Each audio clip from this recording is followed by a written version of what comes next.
Hello students. In the previous lecture regarding St. Thomas Aquinas, we have already discussed his four types of laws, that is eternal law, divine law, natural law and human law. Today we are going to add something more to it, as how did St. Thomas Aquinas think about the entire universe, who is the creator of this universe, how this universe runs, and for that we must understand the basic thinking of St. Thomas Aquinas. To begin with, St. Thomas Aquinas, as we call him Saint, he was first and foremost a theologian, and he was very much sure that theology can be distinguished from proper philosophy. In fact, he regarded philosophy as the master subject and the master science, and he saw philosophy above science but not above theology. So, theology, in fact, was based upon two things. One was the Christian faith, and he gave very important position to faith. In fact, faith was above reason, and philosophy can prove or can be proved only by means of reason, but it is not very much aided by revelation.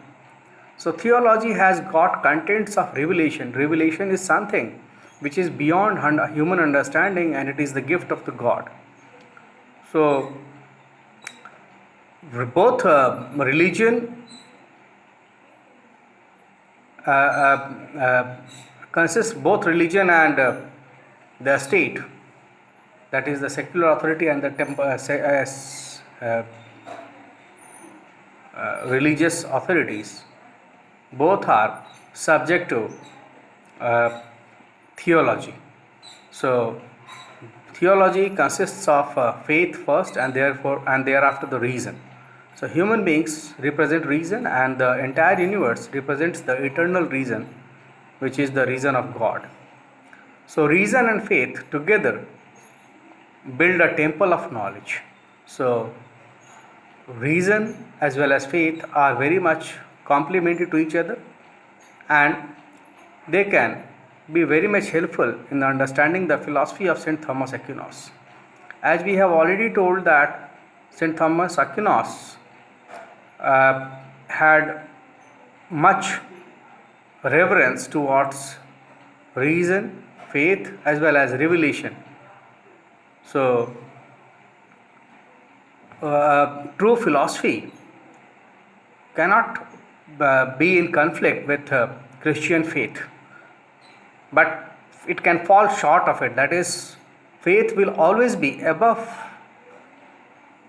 philosophy, and philosophy is above science.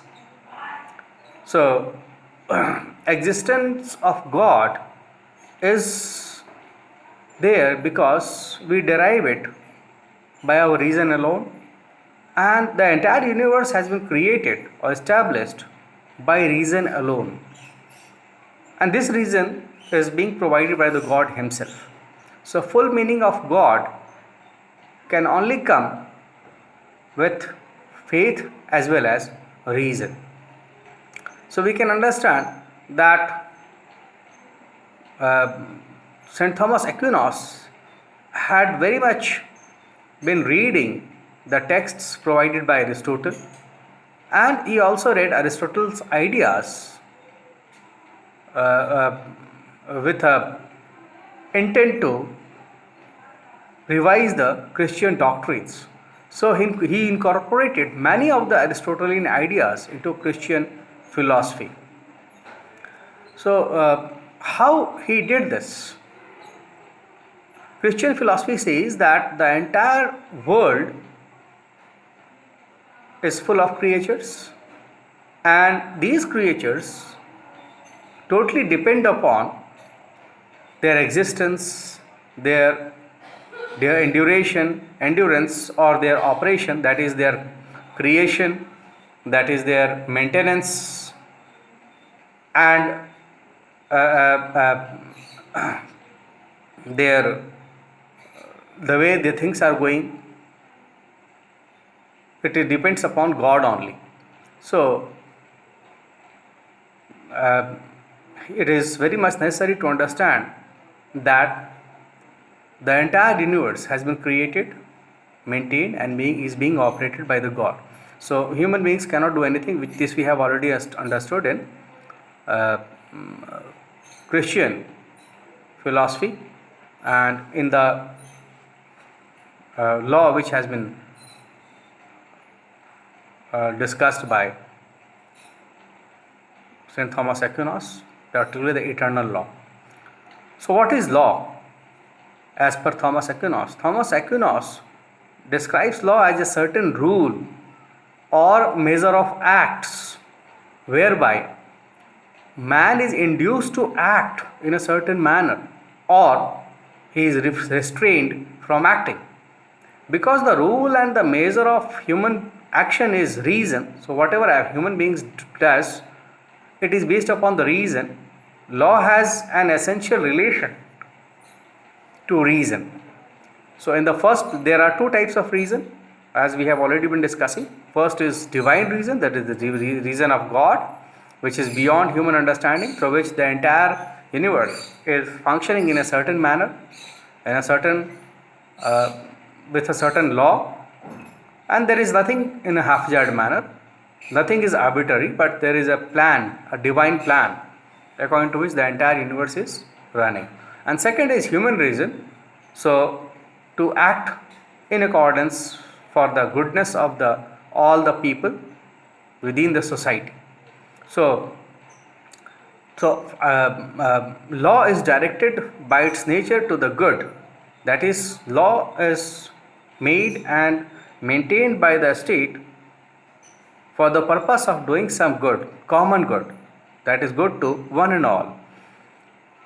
So divine law, it looks after the entire creatures, but the human law, it looks only for the human actions and human way of working.